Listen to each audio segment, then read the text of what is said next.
Voilà, j'ai changé le robinet, tu vois, robinet Castorama Arzuz, modèle Arzuz. Voilà.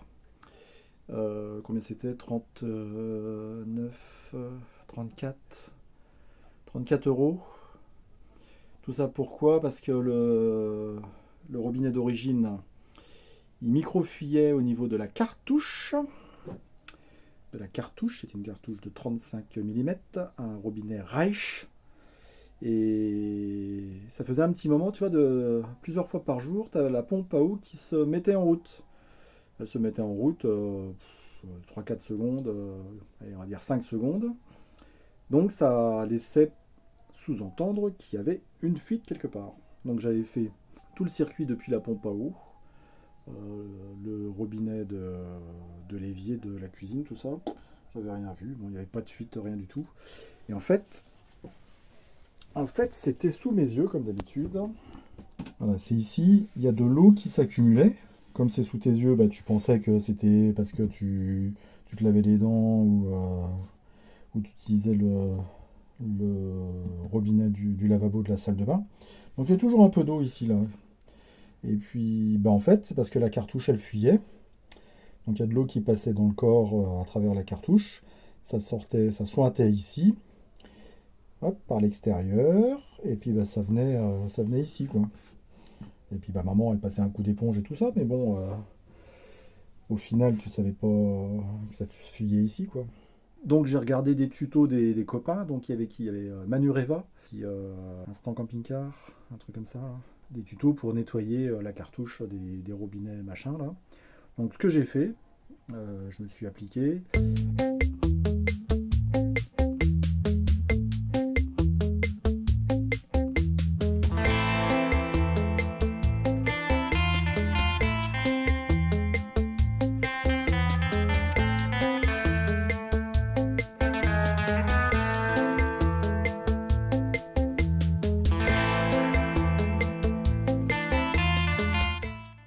Donc il était propre, mais bon, ça fuyait. Le robinet, la cartouche, tout ça, ça avait 20 ans. Puis quand je regardais le prix, je voulais changer que la cartouche. Et puis bon, ça coûtait 8 euros, plus le frais de port, tout ça. Le corps du robinet, eh ben, il a plus de 20 ans, il a 22 ans. Donc je regardais les prix des robinets de camping-car. Pouh, mon pauvre, 40, 50, 70, 80 euros là, pour des machins moitié plastique sur nos chères boutiques en ligne. Donc comme j'avais fait à la cuisine, tu vois ici c'est un robinet de maison Lidl avec la douchette. J'en ai pas trouvé chez Lidl, il n'y en avait pas de dispo. Je voulais que ça soit assez rapide, donc j'étais à Castorama, j'en ai pris un, pas le premier prix, hein, je te dis, le premier prix était à 12 euros, j'en ai pris un 30 et quelques euros là. Et puis ben voilà, j'ai changé. Je l'ai pas sous la main, mais les robinets de camping-car, c'est des tétines eau froide, eau chaude, sous le lavabo, tu sais, et ils s'enfoncent directement dans les tuyaux en plastique rouge et bleu, là, tu sais. Les robinets de maison, eh ben, c'est pas ça du tout, hein, tu vois, c'est un raccord 3 huitièmes femelle. Et alors j'avais un petit peu de stock, j'avais des tétines, des raccords laiton cannelés, qu'on appelle tétines aussi, en 3 huitièmes, mais sur tétine pour les tuyaux de 12 mm intérieur. Et ça tombait bien, j'avais aussi un raccord 12 mm, 10 mm que j'avais acheté quand j'ai fait un peu de stock avant de partir dans ma boîte à malice sanitaire. Donc voilà, tu vois, les tuyaux d'origine là, c'est du 10 mm intérieur. On s'occupe que de ça, 15 mm extérieur, mais 10 mm intérieur. Donc ici, tu as un raccord 10 mm, 12 mm, un tuyau de 12 mm intérieur, une tétine, un raccord laiton tétine de 12 mm avec un pas de vis 3 huitièmes mâle et qui vient se raccorder sur le tuyau du robinet qui est en 3 huitièmes femelle. Alors, tu fais pas comme moi j'ai inversé au vissage, et ben, j'ai mis papa dans maman, c'est-à-dire là en fait ça doit être normatif, c'est le tuyau d'eau chaude.